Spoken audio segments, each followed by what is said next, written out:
how I said I would get back to you after playing Extraction Point and Perseus Mandate? Well, that was before I attempted to do just that, and the games threw one tantrum after another, and you know what? F.E.A.R 2 kind of just flings their plot lines into the ether, so even if I could play them, it's debatable how much it matters. The main thing is that Point Man dies at the end of Extraction Point, Paxton is back, and point blank says that he knows his continued existence doesn't make sense, and you lose. Your whole team dies, the end, the bad guy wins. At least until F.E.A.R 3 decides that Point Man is alive again, but we'll get to that, won't we? Even though I still enjoy F.E.A.R 2 and played it multiple times when I was fixated on the series years ago, I found myself enjoying it less than I remember this time. The gunplay didn't feel quite as exciting, even though I still very much enjoyed my time with the Hammerhead because I just generally really like weapons that let you pin people to walls. There's something satisfying about it, hence why I love the Javelin from Dead Space. Let's not examine that. While the story is more involved this time, I was a little disappointed that the intel packets you find throughout the game are now just text documents instead of audio recordings or a call from your handler. Having to stop and read something feels disruptive, while a character chatting about the information you just found does not, at least to me. As for the actual story, well...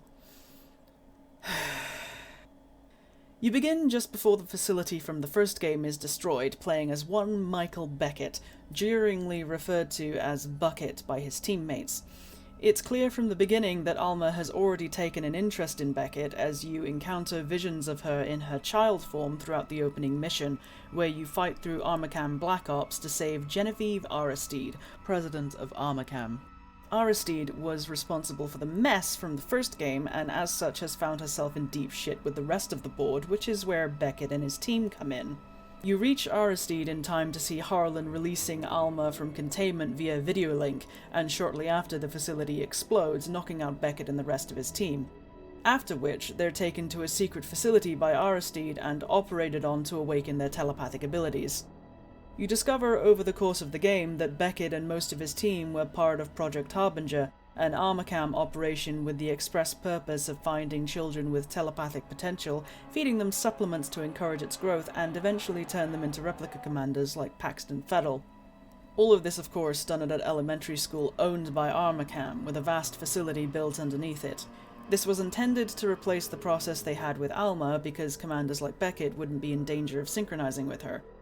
While Becket and the others can't control replica soldiers, he can, allegedly, pose a threat to Alma and destroy her under the right circumstances, but the awakening of his abilities makes him all the more noticeable, drawing Alma to him like a moth to a flame, or more accurately, a cat to a particularly plump mouse. Because here's the thing about the plot. It's made clear multiple times that Alma poses a danger to everyone, and especially to Becket, but for most of it the danger is in the vein of she'll absorb him and take his power, and not what it actually turns out to be. What it absolutely did not need to be, but we went here so I've got to talk about it. Thanks, Monolith. The first hint you get about how this story is going to go is just after the facility explodes, leading to a scene where Becket is lying on the floor barely conscious and staring at the mushroom cloud, while Alma looks out over the city, and you hear Harlan Wade's voice say, "She's a woman now, and she doesn't even know it." Which just gave me the most skin-crawly vibes, because we've seen this character mostly as a prepubescent girl, but now we're going to see her as an extremely emotionally and mentally stunted and hideously traumatized woman inflicting horrific trauma on others. Like, Becket is already having multiple sightings of her from the very beginning before she's even released, which means Alma already looked at him and decided, him, I want that one. Which I guess makes sense because Becket's telepathic potential is stronger than all of his teammates, and Look, I was fully not prepared for the way the wiki page summarized this part of the plot, but to my eternal gratitude, that is not how they phrase it at any point in the game, or I would have screamed. Anyway. The second major turning point in the tone of Alma's one-to-one interactions with Becket comes at the school, where she charges him in a hallway and pins him to a wall when he fights her off. She screams in confusion and rage, asking why, until she looks at him for a moment and changes her appearance from her real corpse body to a beautiful living body in an attempt to entice him. And that's when you realize, oh, I need an adult. This is bad. It's worth noting that the only female member of the team, Kira Stokes, wasn't part of the Harbinger program at all, and I fully believe this is a coward's choice. Utterly shameful. Disgrace. The overwhelming heterosexuality of it all. That was sarcasm, please calm down. Stokes' role in the story is to be your voice with an internet connection and the unaffected straight man of the group, for lack of a better phrase. She isn't tied up in the telepathic mess and can think clearly while everyone else around her is experiencing headaches and freaking out, except for Morales, who did undergo the prerequisite Paragon tests but did not become a candidate for the Harbinger program, instead held in reserve. Kira is still the only one who did not get anything with regards to psionic potential. Your end goal is to reach another Armacham facility at Still Island, where a telepathic amplifier will make Becket strong enough to destroy Alma instead of the other way around, because we're still operating on the terribly innocent and much better assumption that Alma just wants to eat him instead of the other thing. I do feel like this game does more to make you feel sympathetic towards Alma, because she absolutely would not be like this if not for everything that happened to her.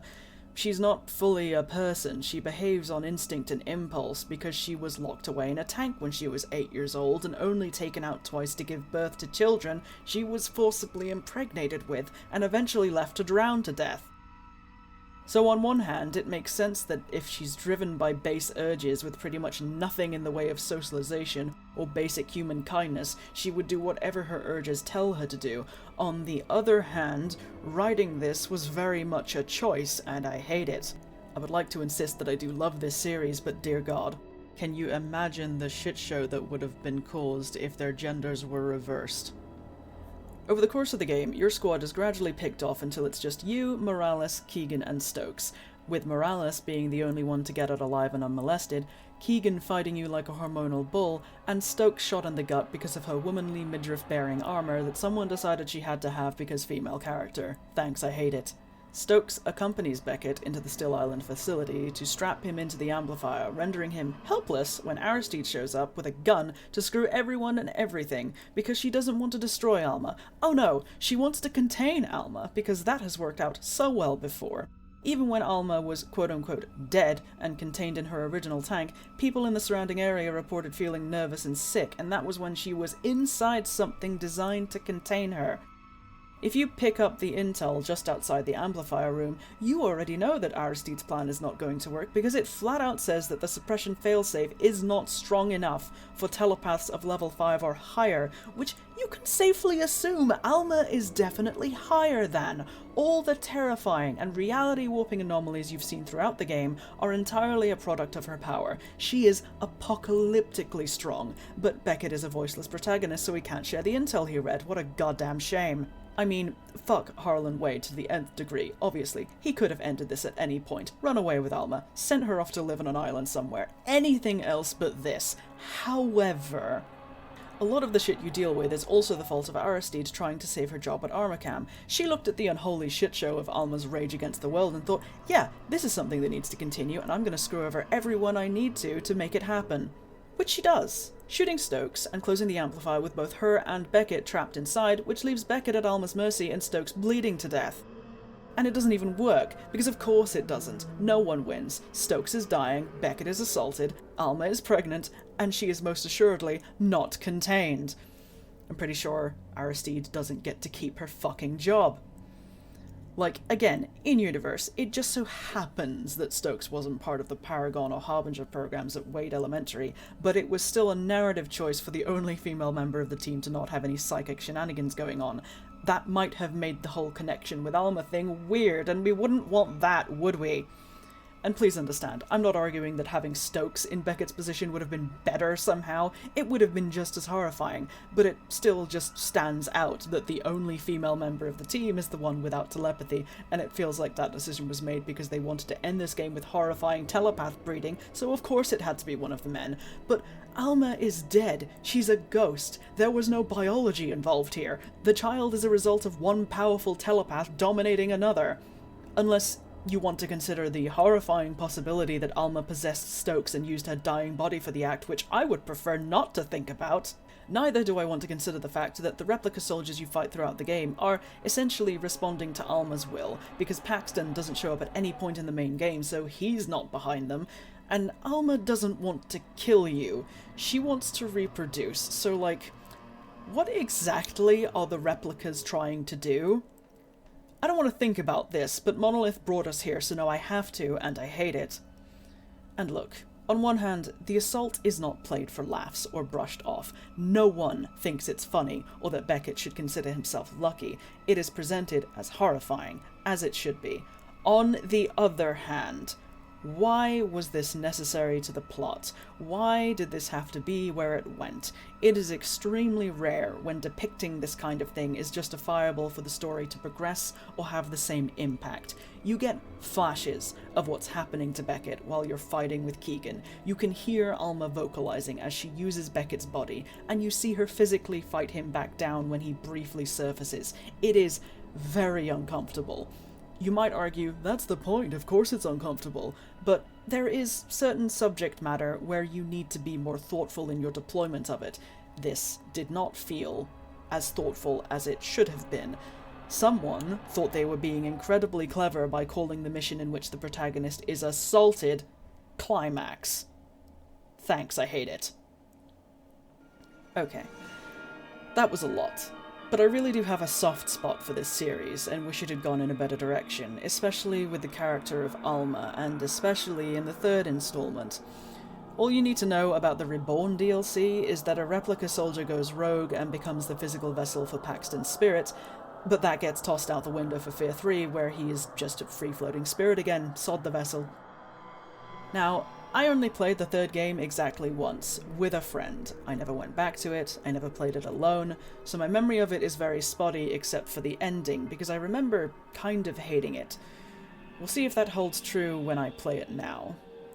Until next time.